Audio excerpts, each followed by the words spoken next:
Hello friend, नमस्ते, good morning. Welcome to cook with Maya YouTube channel. Seasonal रेसिपीमध्ये आज आपण बनवणार आहोत मोरावळा. विटॅमिन सीने भरपूर असलेला हा मोरावळा पित्तशामक, भूक वाढवणारा, तोंडाला चव आणणारा, विविध गुणधर्मांनी युक्त असा हा मोरावळा बनवायला अत्यंत सोपा आहे. या ठिकाणी मी मोरावळा बनवण्यासाठी आवळे स्वच्छ धुवून घेतलेले आहेत. आवळे बॉईल करण्याच्या आधी आपण ते व्यवस्थित कोरडे करून घेऊया. सर्व आवळे मी एक एक करून व्यवस्थित पुसून घेते आहे.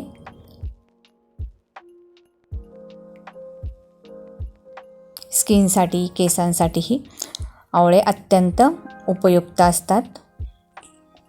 आता उकळत्या पाण्यावरती हे सर्व आवळे आपण बॉईल करून घेऊया. 7 ते 8 मिनिटांमध्ये हाय फ्लेमवरती आवळे छान उकडले जातात.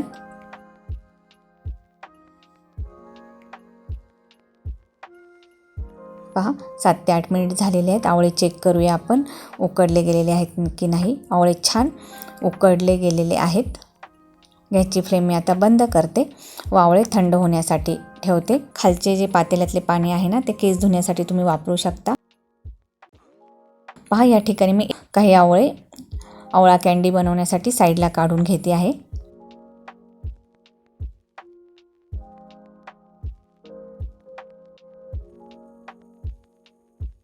या आवळ्यांची मी आवळा कँडी बनवणार आहे व पातेल्यात खाली जो आवळे राहिलेले आहेत ना, त्याचा आपण मोरावळा बनवूया. हे मोजून 500 ग्रॅम आवळे आहेत. आवळे आता व्यवस्थित काटा चमच्याने आपण प्रिक करून घेऊया. त्यामुळे जो पाक आहे ना, तो आतमध्ये मुरेल व्यवस्थित. सर्व आवळे या प्रकारे मी प्रिक करून घेते आहे. या प्रकारे मोरावळा बनवल्यानंतर तो एअरटाईट काचेच्या बरणीमध्ये बंद करून ठेवायचा. पाण्याचा हात लागून द्यायचा नाही, त्याला वर्षभर छान टिकतो. हे 5 सर्व आवळे आपण प्रिक करून घेतलेले आहेत. अर्धा किलो आवळ्यांसाठी मी या ठिकाणी अर्धा किलो साखर घेतलेली आहे. गुळाचा जर मोरावळा बनवताना तुम्ही वापर करणार असाल तर तेही प्रमाण सेम घ्यायचं. अत्यंत थोडं पाऊण वाटी या ठिकाणी मी आता पाणी घेते आहे. आवळ्यांना मुळातच भरपूर सारं पाणी सुटतं, त्यामुळे पाणी जास्त घालण्याची आवश्यकता नाही. व्यवस्थित साखर, आवळे व पाणी छानपैकी आपण एकजीव करून घेऊया. गॅसची फ्लेम मी मीडियम हाय ठेवलेली आहे. पहा, साखरेला पाणी सुटायला सुरुवात झालेली आहे. आता त्यावरती आपण झाकण ठेवूया.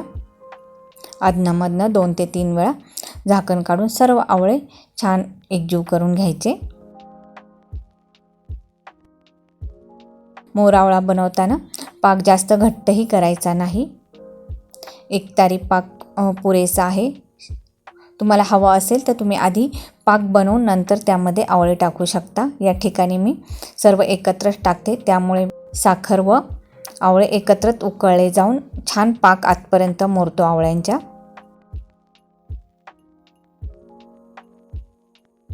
पहा, अधनंमधनं मी आवळा व्यवस्थित छान एकजीव करून घेते आहे. 7 ते 8 मिनिट झालेले आहेत. आपले आवळे व्यवस्थित पाकामध्ये मुरले गेलेले आहेत. गॅसची फ्लेम मी आता कमी केलेली आहे.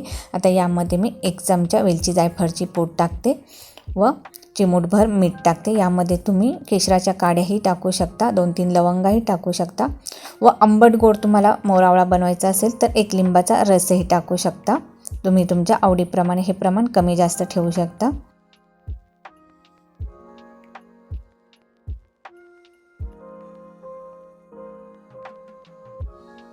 पहा, गॅसची फ्लेम आता बंद केल्यानंतर थंड झालेला आहे आपला.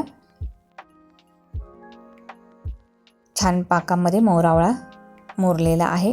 व्यवस्थित छान असा ज्युसी असा या ठिकाणी मोरावळा आपला खाण्यासाठी तयार आहे.